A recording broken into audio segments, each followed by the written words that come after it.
Hello and a very warm welcome. I am Gushin Garland and you're watching Firstpost. In the next few minutes, I get you the top 40 updates from around the world, only here on Fast and Factual. Let's get started. We begin in the United States. President Donald Trump held talks with his French counterpart Emmanuel Macron at the White House yesterday as the Russia-Ukraine war completed 3 years. Trump described the war in Ukraine as horrible and said their meeting aimed at ending the devastating conflict, while Macron said that France and the European allies sought swift peace in Ukraine, but not a weak agreement.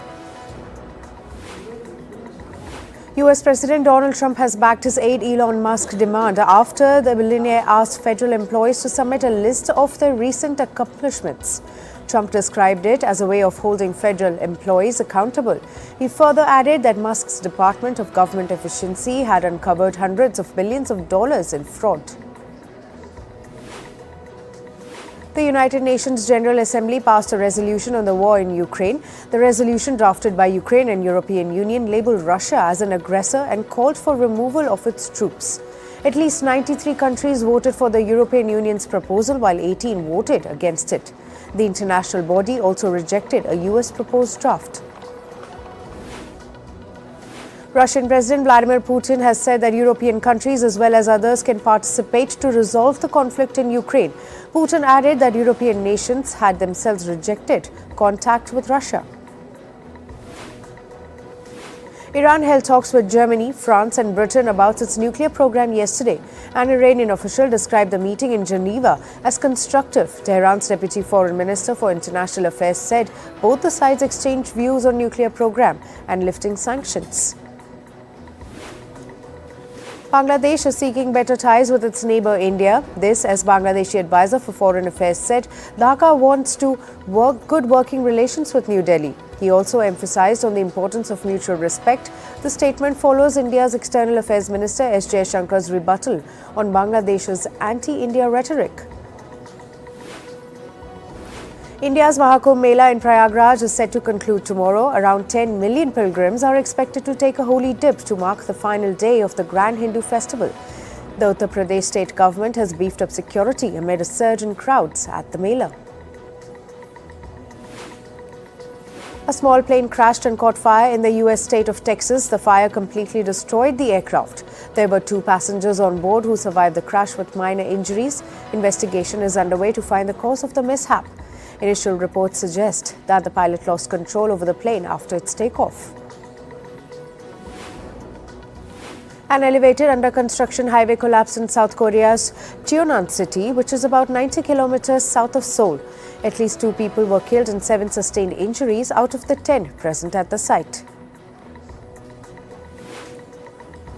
At least 9 Colombian soldiers were killed after their vehicle plunged into a 100-meter deep ravine in southwest Colombia. At least 20 others sustained injuries. The military vehicle carrying 36 officials went out of control after its brakes failed. In climate news, according to the reports, US has withdrawn from the Intergovernmental Panel on Climate Change or IPCC meeting in China.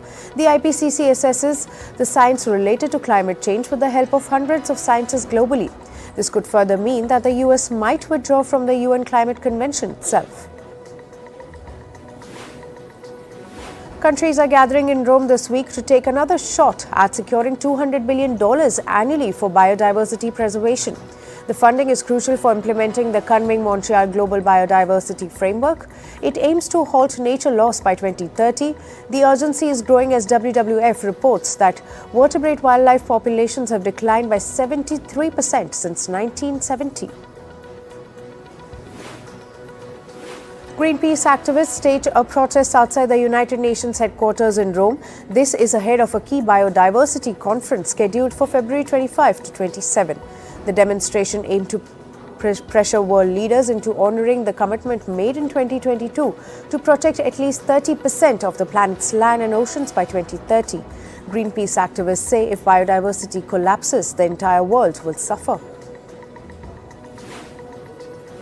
A lawsuit filed by oil pipeline operator Energy Transfer against Greenpeace has begun in North Dakota.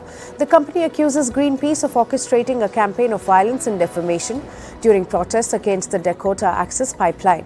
Critics argue the lawsuit is a strategic lawsuit against public participation designed to intimidate activists and drain their financial resources.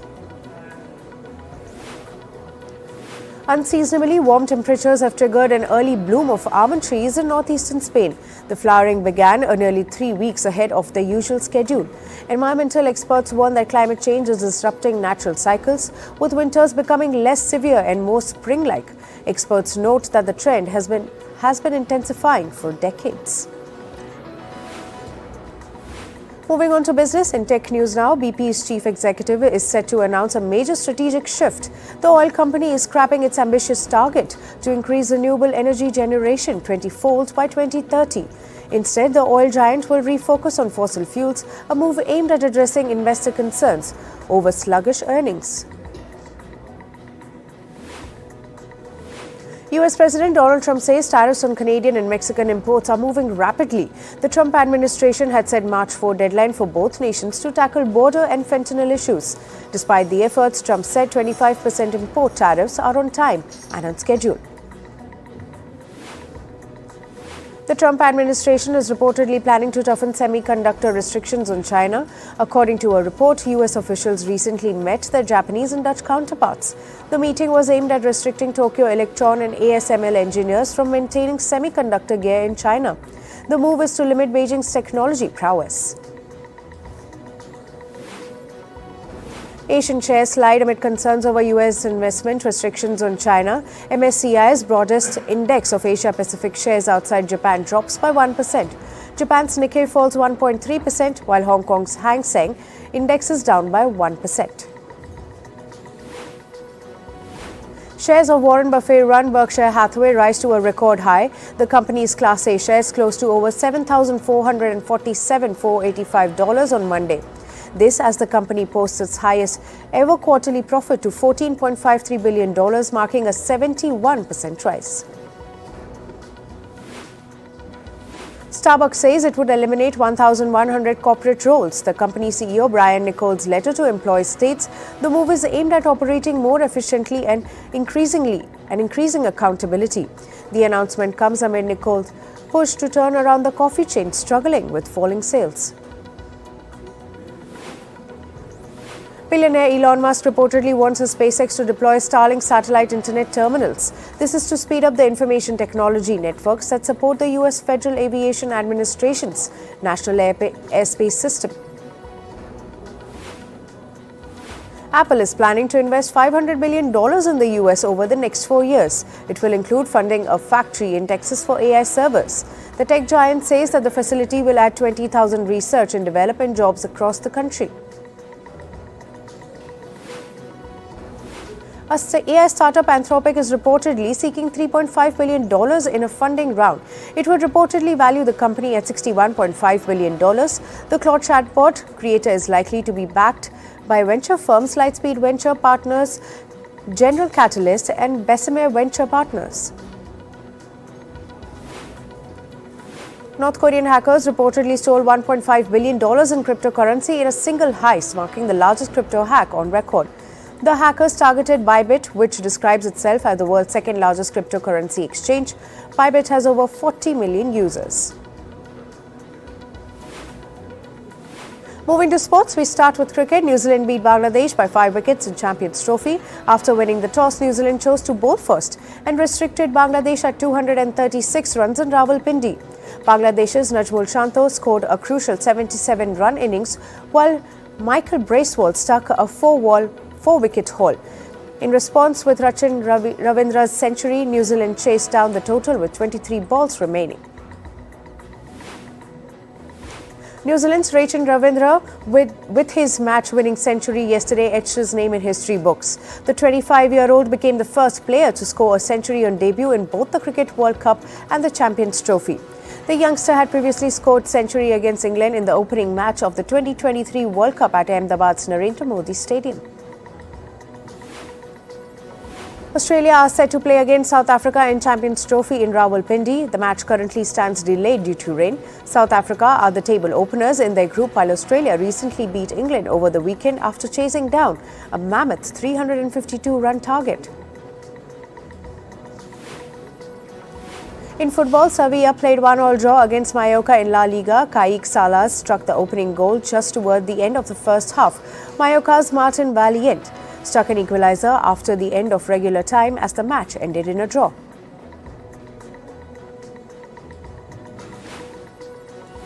Barcelona have announced the plan of creating a new fan stand at the renovated Camp Nou. The club has promised to initiate a dialogue with everyone who may be interested in having a separate fan stand from club members to players. Manchester United announced a plan to cut at least 150 jobs as part of a plan to return to profitability. At the same time, only players will receive free lunches, while staff members will be offered soup and bread. The club hopes to save over $1.2 million annually by ending free lunches. In tennis, men's world number 31 and defending champion Sebastian Baez won the Rio Open title.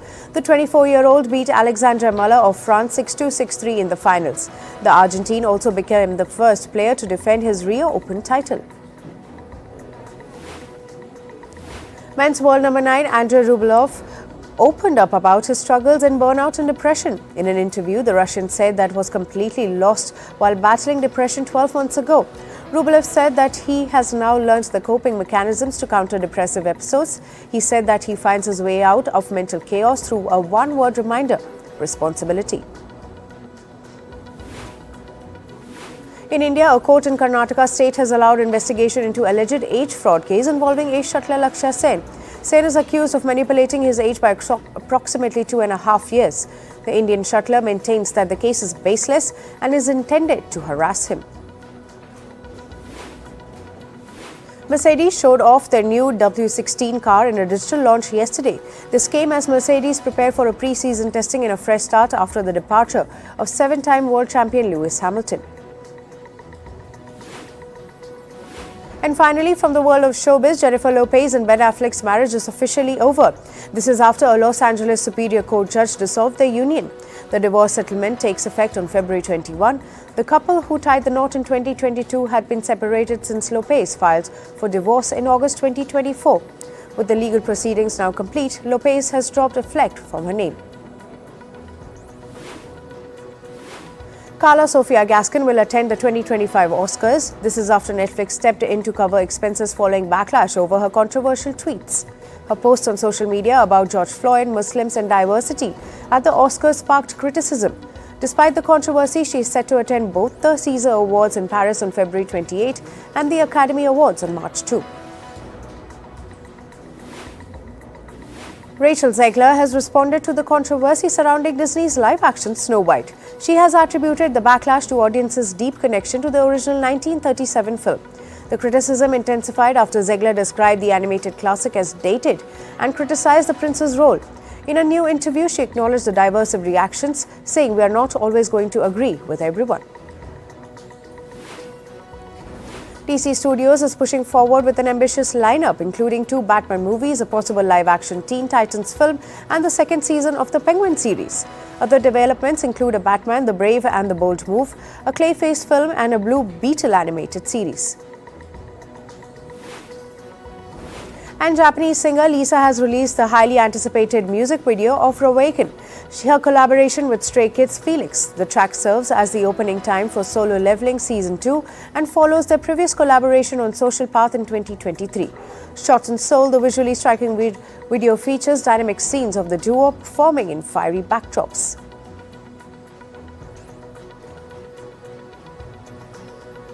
That's all for today. Thank you for joining.